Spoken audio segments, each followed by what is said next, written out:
Azərbaycan güləşin lideri Ülvi Qənizadə bu il dünya çempionatından yeganə qızıl medalı qazanan idmançımız ilin sonunda ümumdünya reytinqində əfsuslar olsun ki 3-cü yer tutdu.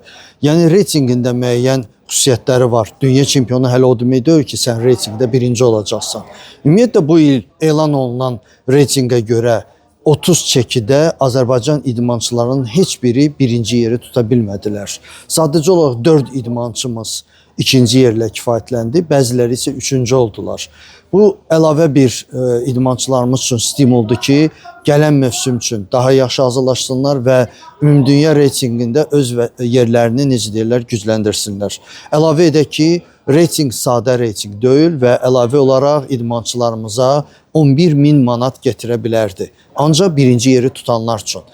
Əfsuslar olsun ki, birinci yeri heç kim tutmadı. Ümid eləyək gələn ilə. Uğurlar.